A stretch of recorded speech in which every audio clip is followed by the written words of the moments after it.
ಚಿತ್ರನಟ ದರ್ಶನ್ ಹಾಗೂ ಗ್ಯಾಂಗ್ನಿಂದ ಕೊಲೆಯಾದ ರೇಣುಕಾಸ್ವಾಮಿಯ ಚಿತ್ರದುರ್ಗ ನಿವಾಸಕ್ಕೆ ಬಿಜೆಪಿ ರಾಜ್ಯಾಧ್ಯಕ್ಷರಾದಂಥ BY ವಿಜಯೇಂದ್ರ ಅವರು ಮಂಗಳವಾರ 11 ಗಂಟೆ ಸಮಯದಲ್ಲಿ ಭೇಟಿ ನೀಡಿ ಕುಟುಂಬಸ್ಥರಿಗೆ ಸಾಂತ್ವನ ಕೂಡ ಹೇಳಿದ್ದಾರೆ.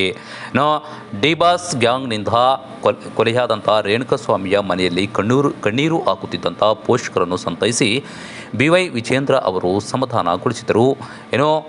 ಡಿ ಗ್ಯಾಂಗ್ ಇಂದ ರೇಣುಕಾಸ್ವಾಮಿಯವರು ಕೊಲೆಯಾದ ಹಿನ್ನೆಲೆಯಿಂದ ಅವರ ಕುಟುಂಬಸ್ಥರು ಕಣ್ಣೀರಿನಲ್ಲಿ ಮುಳುಗಿದ್ದು ಅವರನ್ನು ಭೇಟಿ ಮಾಡಿದ ಬಿಜೆಪಿ ರಾಜ್ಯಾಧ್ಯಕ್ಷರಾದಂಥ BY ವಿಜಯೇಂದ್ರ ಅವರು ಕುಟುಂಬಸ್ಥರಿಗೆ ಸಂತೈಸಿ ಸಮಾಧಾನಗೊಳಿಸಿ ಧೈರ್ಯ ತುಂಬಿದ್ದಾರೆ. ರೇಣುಕಾಸ್ವಾಮಿಯ ಕುಟುಂಬ ಈಗ ಆರ್ಥಿಕ ಸಮಸ್ಯೆ ಎದುರಿಸುತ್ತಿದ್ದು ಅವರ ಕುಟುಂಬಕ್ಕೆ ಬಿಜೆಪಿ ಪಕ್ಷದ ವತಿಯಿಂದ ರಾಜ್ಯಾಧ್ಯಕ್ಷ BY ವಿಜಯೇಂದ್ರ ಅವರು 2 ಲಕ್ಷ ರೂಪಾಯಿ ಪರಿಹಾರ ನೀಡಿ ರೇಣುಕಾಸ್ವಾಮಿ ಪತ್ನಿಗೆ ಧೈರ್ಯ ತುಂಬಿದ್ದಾರೆ. ಮನೆಯ ಹಿರಿಯರಿಗೂ ಧೈರ್ಯ ಹೇಳಿಕೊಂಡು ಇರುವಂತೆ ತಿಳಿಸಿದ್ದಾರೆ. ಈ ಸಂದರ್ಭದಲ್ಲಿ ಹೊಳಲ್ಕೆರೆ ಶಾಸಕ ಎಂ ಚಂದ್ರಪ್ಪ ಸೇರಿದಂತೆ ಬಿಜೆಪಿ ಮುಖಂಡರು ಕೂಡ ಇದ್ದರು.